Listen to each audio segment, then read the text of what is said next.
2022년 5월 11일 새벽 기도회를 시작하겠습니다. 우리 함께 사도신경으로 신앙 고백하겠습니다.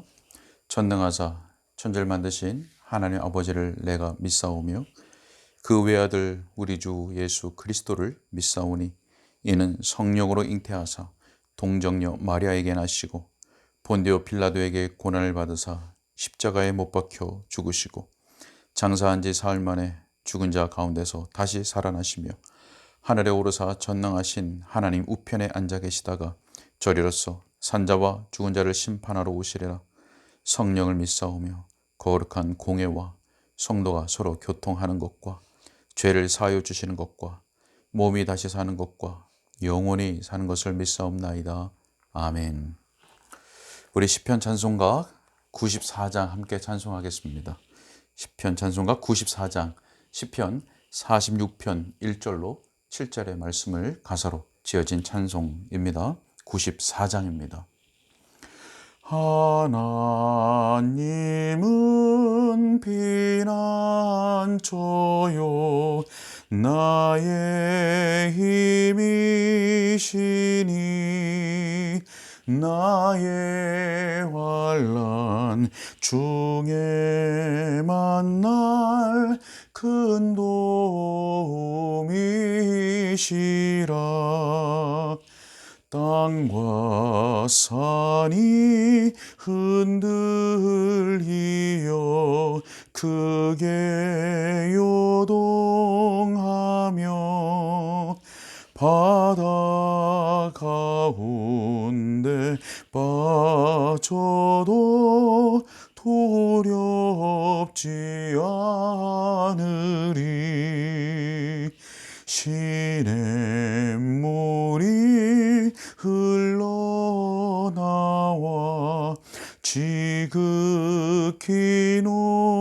높으신 주의 장막 그 성소를 기쁘게 하도다. 하나님이 계시오니 요동치 않으리. 이 새벽에 하나님이 도우실 것이라. 민족들이 소란하며 왕국 요동하나 저가 소리를 바라니 온 땅 녹았도다. 우리와 함께 하시는 만국의 여호와 그는 우리의 피난처 야곱의 하나님. 아멘. 하나님 말씀 출애굽기 2장 11절로 15절의 말씀입니다. 출애굽기 2장 11절부터 15절까지의 말씀입니다. 제가 읽겠습니다. 모세가 장성한 후에 한 번은 자기 형제들에게 나아가서 그들이 고되게 노동하는 것을 보더니 어떤 애굽 사람이 한 히브리 사람 곧 자기 형제를 치는 것을 본지라. 좌우를 살펴 사람이 없음을 보고 그 애굽 사람을 쳐 죽여 모래 속에 감추니라. 이튿날 다시 나가니 두 히브리 사람이 서로 싸우는지라. 그 잘못한 사람에게 이르되 내가 어찌하여 동포를 치느냐 하매 그가 이르되 누가 너를 우리를 다스리는 자와 재판관으로 삼았느냐. 내가 애굽 사람을 죽인 것처럼 나도 죽이려느냐. 모세가 두려워하여 이르되 일이 탈로 되었도다. 바로가 이 일을 듣고 모세를 죽이고자 하여 찾는지라. 모세가 바로의 낯을 피하여 미디안 땅에 머물며 하루는 우물 곁에 앉았더라. 아멘. 오늘 본문 11절은 모세가 장성한 후에라는 말씀으로 시작하고 있습니다. 하나님께서는 모세를 바로의 왕궁으로 들어가게 하셔서 애굽인들의 모든 지혜를 배우면서 40년의 시간 동안 준비되게 하셨습니다. 우리는 오늘 본문을 통해서 이제 하나님께서 모세를 사역의 길로 불러내시고 또 인도하시는 것을 우리는 보게 됩니다. 자, 장성한 모세가 어느 날 자기 백성인 히브리 사람들을 찾아 나갔습니다. 모세는 거기서 히브리 사람들, 다시 말해서 자기 형제들이 고되게 일하는 것을 보게 되었습니다. 또 어떤 애굽 사람이 자기 형제인 자기 민족인 히브리 사람을 치는 것도 보게 되었습니다. 여러분, 모세가 어떻게 했습니까? 히브리인을 때린 그 애굽인, 아마도 히브리인들의 그 노동을 감독하는 그런 작업 감독이었으리라고 생각이 됩니다. 모세는 히브리인을 쳤던 그 애굽인을 죽이고는 그를 모래 속에 감추었습니다. 여러분, 모세는 왜 궁정에서, 왕궁에서 나와서 이렇게 히브리인을 찾아갔고 왜 이런 일들을 했던 것일까요?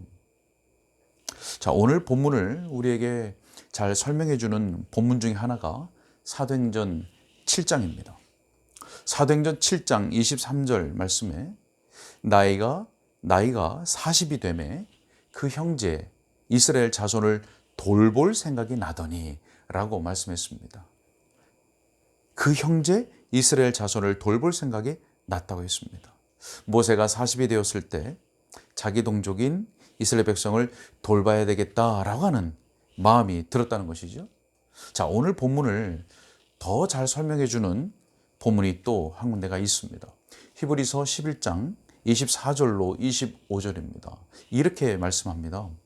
믿음으로 모세는 장성하여 바로의 공주의 아들이라 칭함받기를 거절하고 도리어 하나님의 백성과 함께 고난받기를 잠시 죄악의 날을 누리는 것보다 더 좋아하고. 자, 여러분, 히브리서 11장에서 뭐라고 말씀합니까? 이런 모세의 행동이 믿음으로 라고 말씀합니다. 모세의 행동이 믿음에서 나왔다고 하는 것입니다. 여러분, 40세까지 모세는 탄탄대로를 걷고 있었습니다. 애굽인들의 모든 지혜로 교육을 받았고 공주의 아들로서 지위와 권력과 부귀영화를 누리면서 살았습니다. 그런데 모세는 하나님에 대한 믿음으로 자기가 누리고 있던 모든 것을 내려놓고 공주의 아들이라 칭함받기를 거절했던 것입니다. 그리고 모세는 그 믿음으로 잠시 동안 죄의 즐거움, 죄의 낙을 누리기보다 하나님의 백성들과 함께 고난받는 것을 택했던 것입니다. 무엇으로요? 믿음으로요. 여러분, 어땠을까요? 이것이 쉬운 일이었을까요? 모세가 지금 누리고 있는 것들은 정말 강한 유혹이었을 것입니다. 여러분 생각해 보십시오. 모세에게는 너무나 좋은 기회입니다. 미래가 보장될 뿐만 아니라 현재도 그렇지만 계속해서 온갖 권력과 부귀영화 속에서 얼마든지 온갖 세상적인 즐거움들을 누리며 살 수 있는 것이었습니다. 그게 얼마나 강한 유혹이었을까요? 이것을 거절하는 것이 말입니다. 자, 그런데 모세는 믿음으로 자기를 유혹하는 죄의 즐거움을 거절했습니다. 만약 모세가 계속해서 바로의 왕궁에 머물면서 애굽인처럼 살아가고 또 공주의 아들에게 주어진 그 모든 부귀영화를 마음껏 누리는 삶을 살아갔다고 한다면 어떻게 됐을까요? 그는 죄악의 낙을 누리는 삶을 결코 피하지 못했을 것입니다. 거기서 나오지 않고는 죄의 낙을 피할 수 있는 길이 없는 것입니다. 그러나 모세는 알고 있었습니다. 믿음을 통해서 알고 있었습니다. 무엇을 알고 있었습니까? 그러한 낙, 그러한 즐거움, 죄의 낙, 죄의 즐거움은 일시적이고 쉬 지나가며 결국 허무함만 남길 뿐이라고 하는 것을 알고 있었습니다. 그뿐만 아니라 자기 영혼을 결코 절대로 만족시켜 줄 수 없다는 것도 알고 있었습니다. 그러나 어땠습니까? 하나님의 백성과 함께 받는 고난 뒤에는 영원한 기쁨과 즐거움과 지금 그가 누리는 것과 결코 비교할 수 없는 더 높은 지위와 영원하고 한량없는 큰 영광이 주어진다고 하는 것, 그는 믿음을 통해서 깨닫고 있었던 것입니다. 고린도후서 4장 17절로 18절에서 이렇게 말씀합니다. 우리가 잠시 받는 환난에 경한 것이 지극히 크고 영원한 영광에 중한 것을 우리에게 이루게 함이니 우리가 주목하는 것은 보이는 것이 아니요 보이지 않는 것이니 보이는 것은 잠깐이요 보이지 않는 것은 영원함이라. 아멘. 사랑하는 여러분, 우리는 살아가는 동안 믿음으로 무엇을 결정하고 선택해야 하는 무수히 많은 상황 가운데 놓이게 됩니다. 어떤 경우에는 믿음으로 그 또 믿음 안에서 옳은 것, 더 나은 것을 선택할 경우에는 우리가 누리고 있었던, 우리에게 주어졌던 혹 앞으로 주어질 더 많은 좋은 기회와 더 많은 좋은 상황들을 내 발로 차버리는 것과 같은 결과를 볼 수도 있을 것입니다.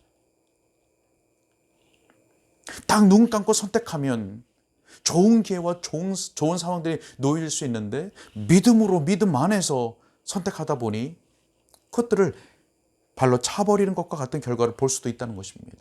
모세의 경우로 말한다면 공주의 아들이라 칭함받기를 거절하는 것과 같은 그런 결과를 볼 수도 있다는 것이죠.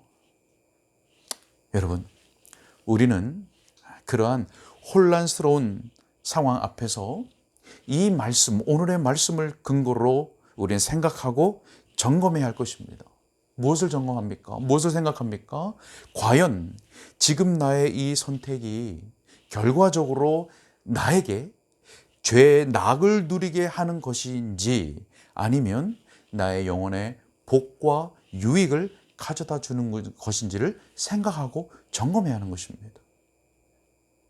그리고 지금 나의 이 선택이 결국 나로 하여금 죄의 낙을 피할 수 없게 만들어 줄 것인지 아니면 나에게 영원한 즐거움과 기쁨으로 이어지게 되게 할 것인지 그것을 점검해야 되는 것입니다. 하나님의 말씀을, 그리고 내가 알고 있는 하나님을 아는 그 지식을 근거로 해서 생각하고 점검해야 하는 것입니다. 사랑하는 여러분, 우리가 주목해야 하는 것은 보이는 것이 아니라 보이지 않는 것입니다. 왜냐하면 보이는 것은 한순간이지만 보이지 않는 것은 영원하기 때문에 그렇습니다. 우리가 더욱 이 진리를 날마다 묵상하시기를 바랍니다. 자, 계속 이어서 13절의 말씀을 보면 또 하나의 사건이 기록되어 있습니다. 이튿날입니다. 이튿날 모세가 다시 나가보니까 이번엔 히브리 사람 둘이 서로 싸우고 있었습니다. 애굽 사람과 히브리 사람이 아니라 동족, 형제인 히브리 사람 둘이 서로 싸우고 있었던 것입니다. 무슨 일로 싸우는지 성경에 나오지 않아서 기록되어 있지 않아서 모르겠지만 한 형제인 히브리 사람 둘이 싸우고 있었던 것입니다. 자, 모세가 잘못한 사람을 향해서 꾸짖으며 이렇게 말했습니다. 내가 어찌하여 동포를 치느냐. 사도행전 7장 26절에는 이렇게 기록하고 있습니다. 너희는 형제인데 어찌 서로 해치느냐. 형제인데 어찌 서로 해치느냐. 여러분, 이 모세의 말이 여러분들에게 어떻게 들리십니까? 저에게는 이 모세의 이 말이 참 마음 아프게 들렸습니다. 여러분, 지금 히브리인들이 어떤 상황 가운데 처해 있습니까? 이 히브리인들이 애굽 사람들에 의해서 압제와 고통과 아주 엄한 노동 가운데 시달리고 있는 상황 아닙니까? 그렇다면 이 히브리인들은 서로가 사랑 가운데서 서로를 위해서 더 수고해야 될 것이고, 서로를 더 격려해야 될 것이고, 서로에게 친절을 베풀며 자기의 유익을 구하는 것이 아니라 다른 사람의 유익을 구하고, 어떤 서로 힘든 일이 있다 할지라도, 어려운 일이 있고 마음이 상하는 일이 있다 할지라도 성내지 아니하며 악한 것을 생각하지 말아야 하는데 그렇게 하지 못했다는 것입니다. 이해가 됩니다. 한편으로는 일상이 전쟁이고 일상이 고통이다 보니까 결코 쉽지 않았을 거라는 생각이 듭니다. 자, 그러나 아무리 그렇다 할지라도 애굽인들로부터 고통을 당하는 상황에서 히브리 사람들 간에, 형제들 간에 싸운다는 것은 결코 이해될 수가 없는 일인 것입니다. 모세는 그런 형제들을 향해서 네가 어찌하여 동포를 치느냐, 너희는 형제인데 어찌 서로 해치느냐라고 꾸중을 했던 것이죠. 여러분, 모세의 이러한 꾸중은, 이 꾸중은 오늘날 여전히 우리에게 유효하다고 생각이 됩니다. 여러분, 우리가 진리를 따르고 진리를 가르치고 진리를 강조하면서 진리 안에서 행하려고 하다 보면 우리가 분명히 빠질 수 있는 위험이 있다고 하는 것입니다. 아니, 여러분 생각해 보십시오. 진리를 행하고 진리를 따르고 진리를 가르치고 증거하는데 그것도 교회 안에서 어떤 위험이 있다는 겁니까? 그 위험은 바로 그 진리를 형제를 향하여 겨누는 칼로서 사용할 수 있다고 하는 것입니다. 이것이 위험입니다. 여러분, 물론 교회는 진리의 기둥과 터입니다. 분명합니다. 그리고 진리를 공격해오는 모든 위험으로부터 보존해야 됩니다. 지켜야 됩니다. 또 우리가 개혁교회 성도로서 진리를 가르치고 또 배우고 그 진리를 따르고 서로 나누는 것은 마땅히 해야 하는 것입니다. 옳은 일입니다. 좋은 것입니다. 그러나 중요한 것은 그 진리가 믿음의 한 형제, 믿음 안에서 한 형제를 향하여 사용될 때는 반드시 사랑으로, 또 사랑 안에서 사용되어져야 한다는 것입니다. 물론 우리 교회는 아직 그러한 일이 없고 또 앞으로도 없어야 하겠지만, 교회 안에 다툼이 있는 많은 경우에 보면 자기가 가진 이 진리의 지식을 가지고 다른 사람에게 칼로 가져다 대기 때문에 생기는 경우들이 너무나 많습니다. 다시 말해서 자기가 가진 진리의 지식을 가지고 다른 사람을 판단하고 비판하고, 혹은 다른 사람보다 내가 가진 그 진리의 지식이 더 우월하다고 하는 것을 나타내려고 하거나 서로 혹은 논쟁하거나, 이러다가 결국 다툼이 생기는 것입니다. 성경은 분명히 진리와 사랑을 함께 말씀하고 있는데, 어떤 경우에는 우리는 진리는 강조하는데 사랑은 잃어버린, 사랑은 상실한, 사랑은 없는 그런 경우가 너무나 많이 발견된다고 하는 사실입니다. 만약 진리가 사랑 안에서 나타내지지 않는다면 그 진리는, 그 진리를 우리 손에 주신 그 하나님의 뜻과는 전혀 다르게 사람을 죽이는 무섭고 잔인한 칼이 되어 버릴 것입니다. 저의 모습이, 저의 행실이 그랬습니다. 여러분, 모세가 꾸짖었던 그 사람이 친형제는 그 친형제의, 때린 형제의 동료였습니다. 동료 히브리인이었습니다. 함께 고난받는 삶을 살아가고 있는 귀한 동료였습니다. 마찬가지로 우리가 함께 신앙생활하는 한 믿음 안의 형제들은 나의 동료이고, 함께 섬기는, 함께 하는 동역자이고, 함께 이 땅의 순례의 길을 걸어가는 동료이며, 동료 그리스도인이라고 하는 사실을 우리는 늘 기억해야 하는 것입니다.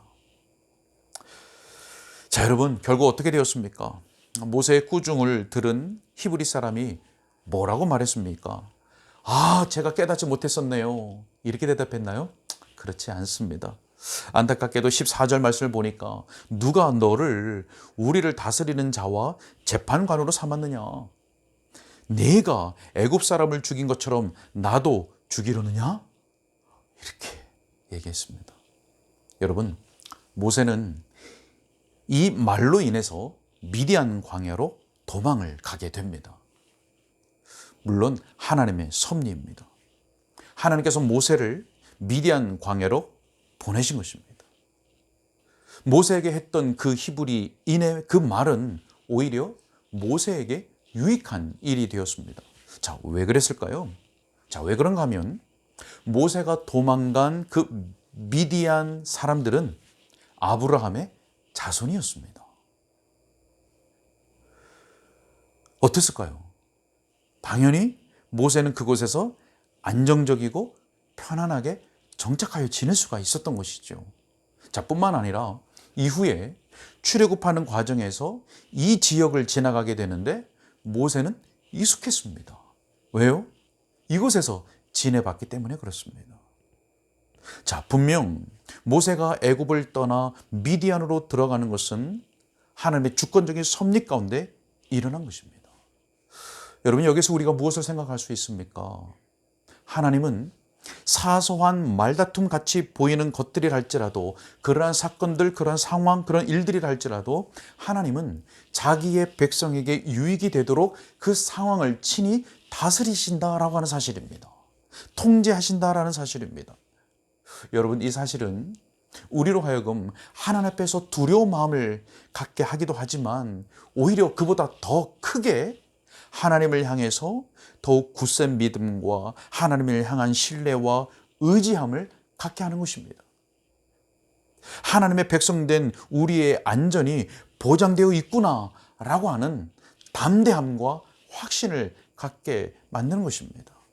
여러분 가운데 우려되고 근심되고 걱정되고 두려운 일들이 여러분들에게 일어나고 있습니까? 모세처럼 바로 어제는 왕국에서 잤는데 오늘은 미디안 광야에서 자야 되는 그런 미디안 광야로 나와 있는, 바로 어제는 왕국에 있었는데 하루 만에 여러분에게 그런 상황이 생긴다 할지라도 그 모든 상황을 하나님께서 다스리고 통치하고 계신다는 사실을 믿으시기 바랍니다. 이 사실로 인하여 더욱 하나님을 두려워하고 경외하는 마음을 가질 뿐만 아니라 더욱 여러분들의 발걸음이 안전하게 보장되고 있다는 그 사실을 확신을 가지고 믿음 가운데 담대하게 이 땅의 순례의 길을 걸어갈 수 있기를 소원합니다. 말씀을 맺으려고 합니다. 우리 사랑하는 은가람 교육교회 성도 여러분, 우리는 오늘도 크고 작은 선택 속에서 살아갈 것입니다. 우리는 그럴 때마다 보이는 것에 주목하지 않고 보이지 않는 것에 주목해야 할 것입니다. 모든 것을 믿음으로 행하고 믿음 안에서 행할 수 있도록 부단히 애를 써야 할 것입니다. 뿐만 아니라 우리가 진리를 위하여 행하고 또 진리 안에서 행하되 어떻게 됩니까? 사랑 안에서 행해야 될 것입니다. 내가 가진 진리의 지식이 주님의 몸된 교회를 세우고 믿음의 한 형제들을 사랑으로 섬기는 일에 선하게 사용되어져야 할 것입니다. 아무쪼록 우리의 모든 걸음과 상황을 놀라운 섭리 가운데 다스리시는 그 하나님을 신뢰하고 의지하는 믿음 가운데 우리의 영혼에 유익이 되고 복이 되는, 그리고 영원한 기쁨과 즐거움과 안식이 약속된 더 나은 것을 날마다 선택하고 또 그 안에서 행하는 저와 우리 모두가 될 수 있기를 주님의 이름으로 축복합니다. 함께 기도하겠습니다. 하나님, 모세가 믿음으로 바로의 공주라 칭함을 거절하고 하나님의 백성들과 함께 고난받는 것을 선택했습니다. 믿음 안에서 더 나은 것을, 영원한 것을 선택했습니다. 바로 성도는 눈에 보이는 것을 따라가는 자들이 아니라 눈에 보이지 않는 것을 선택하고 그것을 결정하고 그것을 따라가고 행하는 자들인 줄로 믿습니다. 아버지 하나님, 우리의 믿음을 더 굳게 세워주시고 붙잡아 주셔서 오늘도 우리가 살아가는 동안 많은 선택 가운데, 결정해야 되는 가운데 눈에 보이는 것 따라가지 말고 눈에 보이지 아니하는 하늘에 속한 것, 영원한 것을 선택하고 결정하고 바라보고 따라가는 우리들이 될 수 있도록 은혜 베풀어 주옵소서. 우리 손에 진리를 들려주신 것 감사합니다. 이 진리를 가지고 더욱 주님을 사랑하고 더욱 주님을 섬기고 믿음의 한 형제로 우리에게 붙여주신 우리 사랑하는 성도들을, 형제들을 섬기고 세우는 일에, 온전하게 하는 일에 우리가 사랑 안에서 바르게 사용할 수 있도록 우리에게 지혜와 경건함을 허락하여 주시옵소서. 우리의 평생에 오직 하나님만을 신뢰하고 더욱 의지하는 가운데 믿음 안에서, 사랑 안에서 살아가는 우리 모든 은가람 교육교회 성도들 될 수 있도록 함께하여 주옵소서. 오늘도 간절한 기도 제목들을 가지고 주님 앞에 무릎 꿇는 우리 모든 성도들의 간구에 하나님 귀 기울여 주시며 꼭 응답하여 주셔서 그 응답으로 말미암아 하나님께는 영광이 되게 하시고 우리에게는 큰 은혜가 되게 하여 주옵소서. 주님께 의탁하옵고 우리 주 예수 그리스도 이름으로 기도하옵나이다. 아멘.